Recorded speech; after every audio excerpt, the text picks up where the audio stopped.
और आपको सीधे यहां से लखनऊ लिए चलते हैं, जहां बाबा साहेब डॉक्टर भीमराव अंबेडकर की जयंती पर मुख्यमंत्री योगी आदित्यनाथ प्रतिमा का अनावरण करने पहुंचे हैं। फिलहाल संबोधित कर रहे हैं। गया कन्नौज का medical college, government medical college, उसका नाम क्यों बदला गया? कौन था जो गरीबों के हक पर, दलितों के हक पर, वंचितों के हक पर डकैती डालना था? कौन व्यक्ति था वह जिसने दलितों को और वंचितों को मिलने वाले जमीन के पट्टे के अधिकार से उन्हें वंचित करने का कार्य किया था?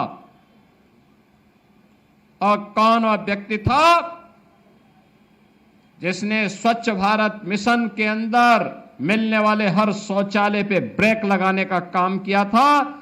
हर गरीब को मिलने वाला प्रधानमंत्री आवास योजना को लागू नहीं करने दिया था। बहनों और भाइयों, वह नाम अगर आपके सामने आएगा तो कोई और नहीं, समाजवादी पार्टी के वर्तमान के मुखिया का नहीं नाम उसमें सामने आएगा। ये वे लोग थे जो चांदी की चम्मच लेकर के पैदा हुए थे। इन्होंने गरीबों की पीड़ा, दलितों की पीड़ा, वंचितों की पीड़ा को कभी नहीं देखा। और इसीलिए तो आपको बाबा साहब भीमराव अंबेडकर के प्रयास के जो जमीन का पट्टा मिलता था उससे वंचित करने का प्रयास किया था। मैं धन्यवाद दूंगा सी अरुण जी को, जिन्होंने कन्नौज के गवर्नमेंट मेडिकल कॉलेज का नामकरण फिर से बाबा साहब भीमराव अंबेडकर के नाम पर हो, इसके लिए मेरे पास आए और मेरा कार्यक्रम लगवा करके इन्होंने वहां घोषणा करवाई कि नहीं, ये बाबा साहब भीमराव अंबेडकर के नाम पर ही होना चाहिए। बहनों और भाइयों, ये लोग जो घड़ियाली आंसू आज बहा रहे हैं, इनकी वास्तविकता देखो। स्टेट गेस्ट हाउस में महिलाओं के साथ किस प्रकार का बर्बर व्यवहार होता है, समाजवादी पार्टी ने अपने वास्तविक चरित्र को दिखाया। कांग्रेस ने बाबा साहब को कभी सम्मान नहीं दिया, चुनाव से वंचित करने का प्रयास किया। भारत रत्न न मिले इसके लिए उसने हर प्रकार के षड्यंत्र रचे। आज वह भी संविधान की प्रति लेकर के भले ही घूम रहा है, लेकिन इनकी वास्तविकता को समझने की आवश्यकता है। आज मुझे प्रसन्नता है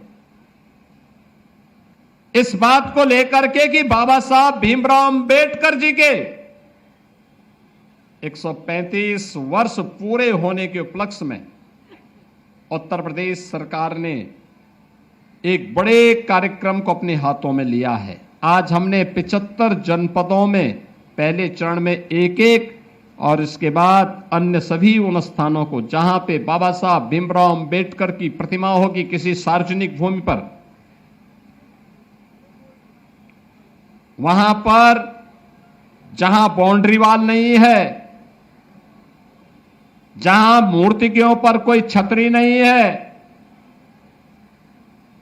वहां पर बाबा साहब की मूर्ति के पास बाउंड्री वॉल बनाने और ऊपर से छतरी बनाने या छत बनाने के लिए आज 75 जनपदों के कार्यों का शिलान्यास यहां पर हुआ है। हमने सी अरुण जी को इसकी जिम्मेदारी दी है और उनसे कहा है कि इस कार्य को बहुत शीघ्र आगे बढ़ना है। आज उन्होंने इस कार्य का शुभारंभ करवा दिया है। ये तेजी के साथ बढ़ेगा। इसमें बाबा साहब भीमराव अंबेडकर की प्रतिमाएं भी आएंगी, सदगुरु रविदास जी महाराज की प्रतिमा भी आएगी, महर्षि वाल्मीकि जी की प्रतिमा भी आएगी,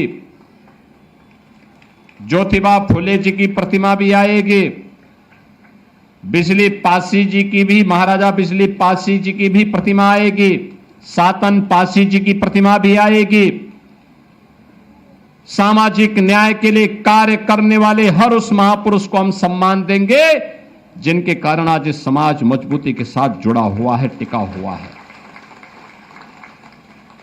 तब इस समाज ने योगदान नहीं दिया और ये हमारी सरकार को ये गौरव प्राप्त है।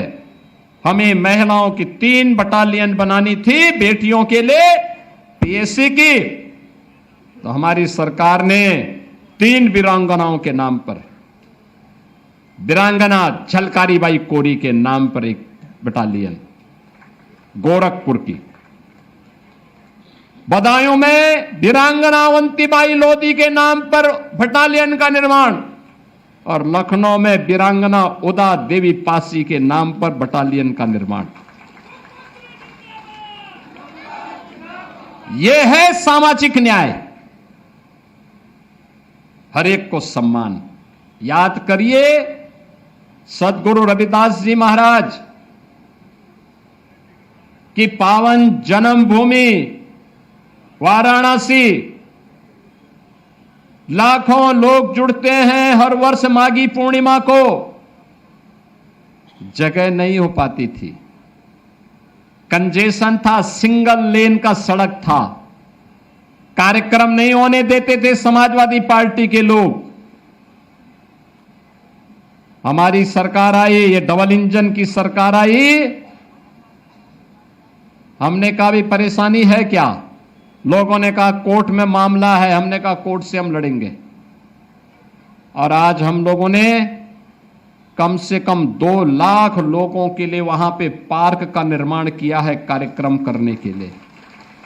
सदगुरु रविदास जी महाराज की भव्य प्रतिमा स्थापित की है और प्रतिमा ही नहीं स्थापित की है, सिंगल लेन जहां सड़क जाने के लिए नहीं था, आज वहां